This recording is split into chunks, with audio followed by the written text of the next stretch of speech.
Hey guys, welcome back to Marvel FKB Fandom Kingdom Breakdown and I'm your friend JP and I'm back। तो भाई Guardians of the Galaxy Volume 3 release हो गई है और भाई कहने की बात है एंड गेम के बाद पहली बार मार्वल ने कुछ जबरदस्त दिया, क्योंकि पिछले साल इसी डेट को मार्वल की मल्टीवर्स ऑफ मैडनेस आई थी जो सैडली इतनी ज्यादा अच्छी नहीं थी। और आज इस वीडियो में हम Guardians of the Galaxy 3 के 2 पोस्ट क्रेडिट सीन्स का ब्रेकडाउन करेंगे। Let's get started। तो मूवी की एंडिंग में गार्डियंस हाई एवोल्यूशनरी को हराकर उसके चेहरे से उसकी स्किन को अलग कर देते हैं और मूवी में पता चलता है कि सोवेरेंस की जाति को भी हाई एवोल्यूशनरी ने बनाया था। और उसके बाद गार्डियन सभी रेफ्यूजीज को वहां से निकाल कर ले जाते हैं जिनमें फाइलावेल जैसे बच्चे होते हैं। वैसे ड्रैक्स की बेटी कमारिया और उसकी वाइफ को रॉनिन द अक्यूजर ने मारा था, लेकिन कॉमिक्स में ड्रैक्स की बेटी का नाम मून ड्रैगन था और स्वाहिली भाषा में कमारिया का मतलब मून है, मीन्स चांद है। तो शायद फ्यूचर में हमें मून ड्रैगन भी देखने को मिले, लेकिन किसी और यूनिवर्स में। और फिर सभी गार्डियंस अपने अपने रास्ते चले जाते हैं। मैंटिस चली जाती है अपनी जिंदगी का मकसद ढूंढने। ड्रैक्स और नेबुला नोवेयर में है। ड्रैक्स बच्चों की देखभाल करता है जिन बच्चों को गार्डियंस हाई एवोल्यूशनरी से आजाद करवा कर लेकर आए। गमोरा वापस चली जाती है रेवेजर्स के पास और यहाँ हमें एक नई गार्डियंस टीम दिखती है जिसका लीडर रॉकेट रकून है और उसके साथ अपना king Groot, Kraglin, Cosmo the space dog, Adam Warlock, Blurp और फाइलावेल है, जिसके ओरिजिन के बारे में हम मेरी दूसरी वीडियो में बात करेंगे। तो ये सब मिलकर एक गाँव को प्रोटेक्ट कर रहे हैं, मीन्स कुछ एलियंस को, जो शायद उस लड़की से रिलेटेड हो सकते हैं जो फर्स्ट मूवी में पीटर क्विल की गर्लफ्रेंड थी।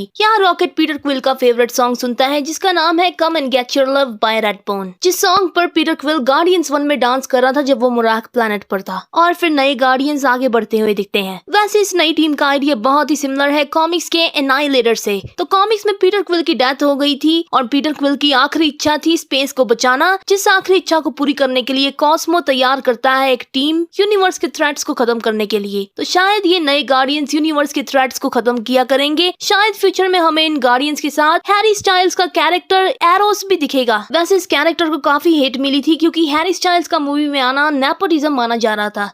ओलिविया वाइल्ड जिसे हैरी स्टाइल उस टाइम डेट कर रहा था वो एक मार्वल की डायरेक्टर है। भाई हर सिंगर जैरेड लेटो नहीं होता। और हो सकता है हमें लव और थॉर भी गार्डियंस के साथ टीम अप करते हुए देखें, क्योंकि लव एंड थंडर के एंड में ये दोनों रियल लाइफ बाप बेटी यूनिवर्स के थ्रेट्स के खिलाफ लड़ाई करते हैं। बीटा रेबल भी कॉमिक्स में एनाइलेटर्स का मेंबर था, तो शायद आगे जाकर एमसीयू में बीटा रेबल भी दिखाया जाएगा, जिसका छोटा सा ईस्टर एग थॉर रैग्नारॉक में भी था। तो शायद यहाँ एक स्पेस टीम बनेगी जिसमें होंगे गार्डियंस, थॉर और लव और बीटा रेबल, जो बनेंगे as guardians of the galaxy. वैसे एनाइलेशन कॉमिक में फाइला की लड़ाई गैलेक्टस से होती है और अभी भी गैलेक्टस की कास्टिंग के बारे में भी बहुत सारे रूमर्स आ रहे हैं, जिसके बारे में एसपी भाई ने इस हफ्ते की एफकेबी न्यूज में बताया था। आप वीडियो चेकआउट कर सकते हो। तो शायद गैलेक्टस फैंटास्टिक फोर में दिखाया जाएगा और उसके बाद शुरू होगी बड़े लेवल की कॉस्मिक स्टोरीज। और क्योंकि कॉमिक्स में फाइलावेल भी कैप्टन मार्वल थी, इसलिए शायद फाइलावेल भी द मार्वल्स में दिखाई दे सकती है, क्योंकि मूवी में फाइला के हाथ में भी पर्पल एनर्जी थी। और क्योंकि मार्वल के कलर कोड्स में पर्पल डार्क एनर्जी से जुड़ता है, जैसे डोरमामू, एगाथा हार्कनेस और क्रिस हेम्सवर्थ की बेटी लव, जिसकी एज भी फाइला से सिमिलर है। शायद ये सब सेम स्टोरी लाइन से जुड़ते हैं और शायद ये टीम्स गैलेक्टस से कैंग डायनेस्टी के बाद लड़ेंगे, क्योंकि हो सकता है कैंग के बाद बिग डैडी विलन गैलेक्टस होगा, क्योंकि अर्थ के हीरोज इतनी बड़ी फाइट नहीं लड़ सकते। इसलिए ये स्पेस टीम एक मिक्सचर होगा गार्डियंस, इटर्नल्स और द मार्वल्स का, और शायद यहाँ सिल्वर सर्फर भी हो। अब बात करते हैं सेकंड पोस्ट क्रेडिट सीन की, जहाँ पीटर क्विल अर्थ पर वापस आ जाता है अपने नाना जेसन क्विल के घर, जिन्हें उसने बचपन में किडनैप होने के बाद नहीं देखा।